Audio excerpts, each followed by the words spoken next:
Hi, I'm State Senator Rob Kane, and welcome to our tour of the Connecticut State Capitol. For roughly 6 months out of every year during the legislative session, this building is a very busy place. Legislators in both the House and Senate debate and vote on bills on behalf of Connecticut residents they represent. State Capitol is our house of government, but the legislature's work in this building is only half the story. Tributes to legends and heroes surrounded by grand elegance make the Capitol a great place to visit year-round. Over the next 10 minutes, we will be taking a look at a few of the prominent pieces exhibited in this building and how they represent a part of our state and our country's history. Of course, a 10-minute tour of a building with over 300 years of history can never do it justice. If you're interested in coming to Hartford for your own tour of the Capitol, please call my office at 1-800-842-1421 or visit my website www.senatorkane.cga.ct.gov. Let's get started with the tour.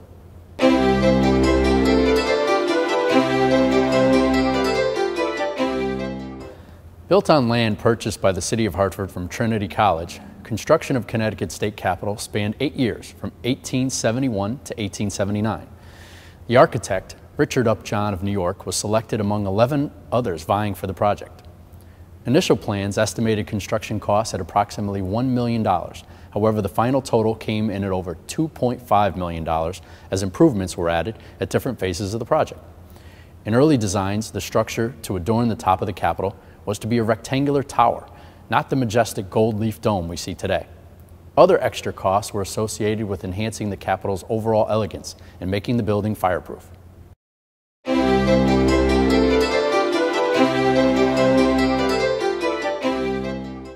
After one look at the Capitol sitting atop Bushnell Park, it is difficult not to gain an appreciation for its commanding presence.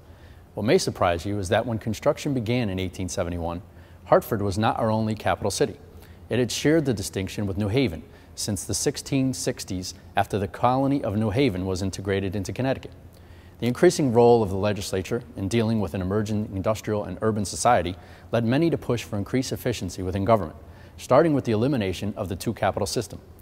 The controversy culminated in a statewide referendum to determine what would be the state's only capital city. In 1873, Connecticut residents voted 37,000 to 31,000 to award Hartford the honor, making Richard Upjohn's soon-to-be building Connecticut's only house of government.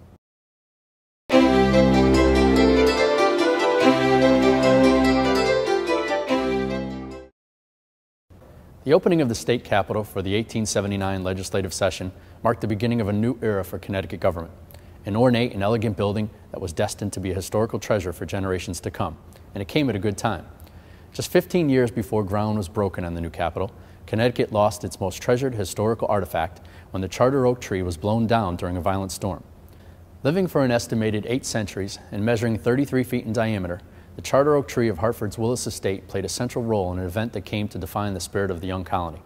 In 1662, the Connecticut colony succeeded in acquiring a royal charter from King Charles II, granting the settlement the self-government it had outlined in the Fundamental Orders. 25 years later, England's new king, James II, sought to consolidate several colonies, including the Connecticut colony, into the Dominion of New England in order to tighten up his control in the region. In October of 1687, Sir Edmund Andros, an agent of the king, was sent to Hartford with armed forces to take back the charter. The Connecticut settlers satisfied Andros' demands by producing the document, but during the discussion that followed, the lights were doused and the charter was taken by Captain Joseph Wadsworth and concealed in the hollow of a large oak tree. In the years that followed, the massive tree became a symbol of the colonial spirit that formed the foundation upon which our state government was built. So it is only appropriate that the charter oak tree is featured prominently here in the state capitol. In the west atrium on the first floor, you will find a frame that was made from the charter oak. And in the Senate chamber, you can view and even sit on the Lieutenant Governor's chair, more commonly referred to as the wishing chair, which was constructed from parts of the famous tree.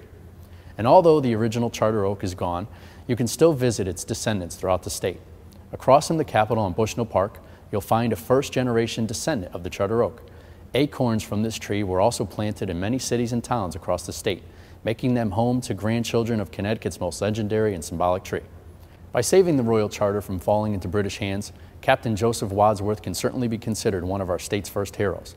However, it is our official state hero and heroine that are honored with statues here in the state capitol.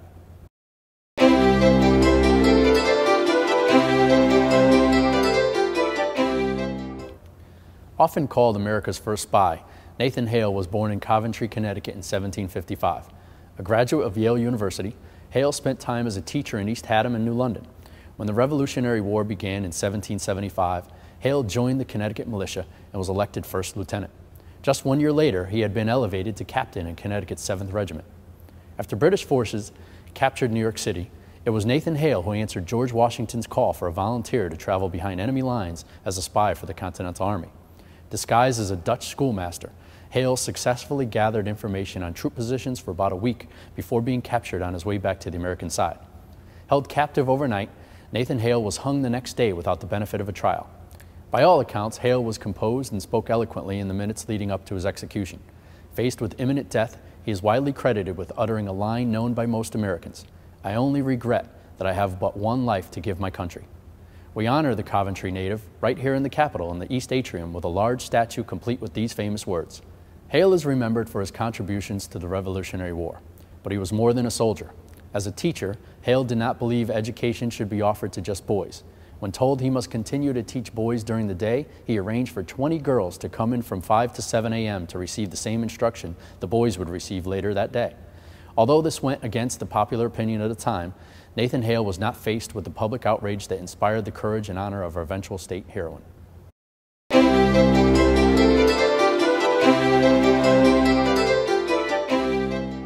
Prudence Crandall's family moved to the small town of Canterbury, Connecticut early in her childhood. Crandall received most of her schooling in Rhode Island. In 1831, she returned to Canterbury and opened the Canterbury Female Boarding School. Crandall's efforts were well received in the community until later in the year when she decided to accept Sarah Harris, daughter of a free African-American farmer, into the school. Outraged with the decision, parents of the white students demanded Crandall dismiss Harris. When she refused, the parents pulled their children out of the school. Crandall was forced to close the school. However, it proved to be only temporary.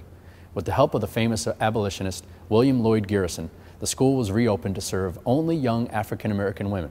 Crandall recruited students up and down the East Coast.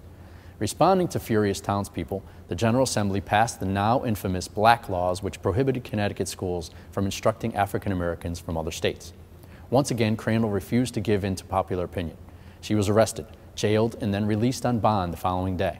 She put up strong legal challenge to the law, and eventually the case was dismissed on a technicality. Soon after her victory, the law was repealed. Prudence Crandall had won her legal battle, but not before the townspeople harassment and violence against the school forced her to shut it down only 1 year after it opened. Shortly after the school closed, she left the state with her husband. Over 50 years later, the Connecticut General Assembly granted Crandall a yearly annuity of $400 of her contribution to the state. She passed away just 4 years later in Elks Falls, Kansas, at the age of 87. In 1995, the General Assembly responded to the lobbying efforts by students from the New Canaan Country School and named Prudence Crandall our official state heroine. Since Crandall spent most of her life as an educator, it seems only fitting that her recognition as state heroine was granted at the request of students. Even the latest tribute to Prudence Crandall came after the hard work of school children. In 2000, a group of 4th grade students from Bristol, Connecticut, visited the state capitol and wondered why there was a statue of our state hero, but not of our state heroine. The students got involved and started the Pennies for Prudence campaign to raise money for a new statue. Their determination was rewarded in October of 2008 as a new Prudence Crandall statue was unveiled during a ceremony on the first floor of the Capitol. Although the funds they raised covered only a portion of the cost, the awareness the students created certainly played a large part in making the statue a reality. Heroes, legends, and stunning beauty. Just one walk through this building reveals them all. Come in and visit for yourself. I promise you, you will gain an appreciation for this magnificent building and understand why it is truly a home to Connecticut history. I hope you have enjoyed our tour. I'm State Senator Rob Kane. Thanks for watching.